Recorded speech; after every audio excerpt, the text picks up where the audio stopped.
presents Nose Cave in the year 2022, where it is shown that the international breeding system is run by private corporations and has become a huge business. Flashbacks depict a past incident where a Marine named John kills his commanding officer because he ordered the killing of numerous innocent civilians in Benghazi. Now, because he killed his commanding officer, he is sentenced to life imprisonment. John has previously escaped from 2 prisons, one on level 5, and this one on level 6. Escape from here is almost completely impossible. This is a futuristic prison, where the warden tells everyone that escape is completely impossible because even if you escape, there is desert all around. Escape from here means only one thing: death. Shortly after, we see the warden summon John, who has seen his details. He has escaped from level 5, and the warden tells John that he cannot contact anyone outside. He cannot receive any letters. No one can come to visit him. And he will not receive any phone calls. This angers John greatly, but he can do nothing at this point. He is put in a cell where a fellow prisoner tells him that they will probably be sent to Absalom, a very dangerous island. The world's most dangerous prisoners are sent there. It is almost impossible to escape alive. The prisoner gives John something to eat. When John wakes up at night, he sees that his fellow prisoner is not in his cell. Then John is taken from there and taken to another place, the torture room. He sees that his fellow prisoner, his cellmate, is there, tied up. He stole food, and now he's about to be punished. There are scores of prisoners watching. The warden tells him to kill his cellmate with the electric rod. But John refuses. The warden then pulls out his gun, points it at his cellmate's head, and declares, "If you don't obey me, I'll kill you." John, a trained Marine, now sees his chance. He cleverly snatches the warden's gun and points it at his cellmate's head. However, he doesn't kill him, instead throwing it away. He is then brutally beaten. The warden realizes that John is a dangerous prisoner, potentially a threat to anyone, and he is taken by helicopter to the island of Absalom. The warden then orders him to be thrown into Sector 4, controlled by prisoners known as the Strangers. And now, when John is thrown into the jungle, he hears some dangerous noises. He runs into the jungle to save himself, but is quickly surrounded by a large group of people. These are the prisoners called the Outsiders. Their leader is Walter, and Walter's only rule is the law of the jungle. Now that they have captured John, they take him to their leader, Walter, who is a psychopath. It's a completely different world. It feels like John has traveled 100 years back in time. Walter, for entertainment, tells John that he must fight one of his men. He is then thrown into a pit, where John fights the man. John is a trained Marine, so he kills him with great ease. Walter is very impressed with John and says that he will hold a high position in his group. John refuses to accept his words. He snatches his gun, pushes him into the water, and flees. Walter's men begin searching for John in the forest. John runs to a cliff, where all the way forward is dead. He's confronted by several of Walter's men, who strike John in the neck with blowguns, sending him plummeting into the river. Down in the river are several other men called the Insiders, their leader a terminally ill doctor whom everyone here calls Father. The Insiders capture John and take him to Father. When John regains consciousness after a while, he sees that this place is completely different from the previous one. Father has developed this place to a great extent. These people do their own work. They even have machines to make clothes. It seems that these people are all very civilized. The forest is informed that John is now with the Insiders. John is then taken to Father, who is very impressed. He says that no one has ever escaped from the Outsiders. You're the first one like that. I want you to stay with us. Quote. But John refuses. He says, "I want to get off this island at any cost." John is then sent to the local engineer, who is repairing the gun he stole from Walter, the leader of the Outsiders. John fixes it in a matter of seconds. John is then told that the mainland is 200 miles away. Reaching there is impossible because there are cameras everywhere.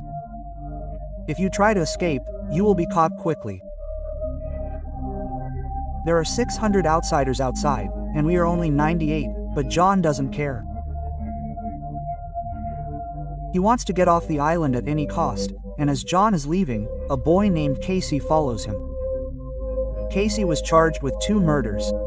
He had actually kidnapped someone and accidentally caused their death.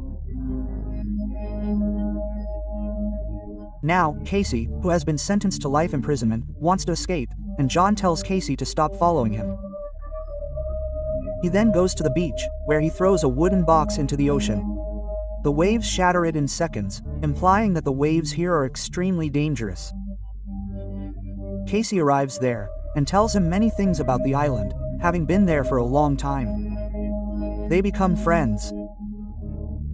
One night, while John is in his room, he sees several islanders, the insiders, leaving somewhere. He follows them, but Father's chief security officer forbids him from following them. The next morning, while John is with Casey, he sees a helicopter flying over the island. Casey explains that it contains food supplies that are being dropped on the island where the outsiders live. Casey introduces him to another man, the alcohol maker, and then the bell rings, and everyone goes outside. Father punishes a guard for falling asleep. He is now expelled from the group. This means he must leave the insiders group and go to the jungle where the outsiders are. On the other side, we see Walter, the leader of the outsiders, who has received the food supplies today. His men say they need them too. He promises everyone will get them soon. His tyranny is troubling the people there. One prisoner says, "John should be our new leader because he defeated you." Unable to tolerate this, Walter kills the prisoner and decides to attack the insiders. He is shown to the insiders, who are enjoying a Christmas party tonight when the outsiders attack them. John fights alongside the insiders and kills many outsiders. Father, too, is wounded while fighting for his men, and their security chief orders Father be taken away. As Father is being taken away, Walter attacks him. But before Walter can kill him, John arrives and attacks Walter. A fierce fight ensues. Walter realizes he cannot defeat John. Therefore, he flees with his men. Father then tells John that the outsiders attack like this 4 times a year, and that the warden wants the prisoners to kill each other. The next morning, when John wakes up, he sees Father and his men watching a boat sail along the seashore through binoculars. Just then, a helicopter arrives and blows up the boat. John learns that Father and his men have been trying to escape for a long time. He also learns that Father, a doctor, was sentenced for giving his own wife an overdose, a crime he probably didn't commit. This means he's probably the only innocent person on the entire island. Father tells John, "We've been trying to escape for a long time. That's why we installed a cooling system on our boat so it couldn't be detected by radar. But I think someone among us is in cahoots with the warden. He passes all the information to him. We must find that person." Quote. Now, John has decided that he will try to escape on the next boat that is built. He goes to the engineer who is building the boat. He has the entire engine system, but one part is missing, which Walter has. He goes to Father and says, "I'll get that engine part. But in return, he'll have to give me and my friend Casey a place on the boat." Father agrees, and he now wants to go to the part of the forest where the outsiders rule. Casey wants to come with him, but he refuses. Casey refuses and follows him. However, he falls into a trap set by the outsiders. Meanwhile, we see John arrive at the location of the outsiders' camp, Walter's. He attacks the camp and takes the engine part. He then frees Casey. But before they can escape, Walter captures them and throws them into the water, forcing them to fight each other.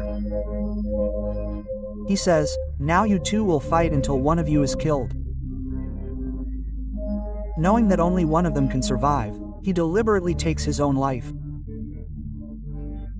Walter betrays him here, saying he'd spare one of them if one of them survived. But he doesn't, and now he wants to kill John. He's preparing to kill him. But there's an insider spy there, and with his help, he manages to escape. He has the engine part, which he takes to the insider's camp, where Father is now in very poor health. John tells everyone that the outsiders are about to launch a massive attack. They all have to leave. Father's chief security officer says, "We've spent 13 years building this place. We can't abandon it." Quote. At John's request, everyone leaves, and Walter arrives with his men. He sees the entire area empty. He's overjoyed, knowing he'll now have control over it. But then he looks up to where John is. He's holding the same rocket launcher and gun he got from Walter. He attacks Walter with the gun, causing a massive explosion that kills almost all of Walter's men, and the survivors flee. However, Walter remains hidden in the insider's camp. Meanwhile, we see the warden, who has learned that some unusual activity is taking place on the island. He orders his men to prepare a helicopter. We then return to the island, where Father, who is seriously ill, is pleased that many outsiders, who are actually criminals, have been killed. Walter, still hiding there, attacks John. Father dies while trying to save John. In a fit of rage, John throws Walter from a height, killing Walter as well. Then, he sees smoke billowing from the shore. When he goes to the shore, he finds that the newly built boat, complete with engine, has been set on fire. The engineer has also been killed. The engineer finds a bracelet that belonged to none other than Father's helper, King. He realizes that he is the warden's man, providing all the information. They reach King and torture him. He also has a phone with which he constantly communicates with the warden, and he tells the warden where in the jungle he needs to land his helicopter. The warden is now approaching this island, and quickly reaches the location his spy, King, had told him about. He lands his helicopter there. John, along with his companions, was hiding there. He kills all the warden's men one by one, and also throws the warden out of the helicopter. John, along with his companions, escapes the island in a helicopter. In the jungle, the warden and his spy are now surrounded by the outsiders. This means they are in for a very dire fate. With this, the story of this film ends. We hope you enjoyed this story.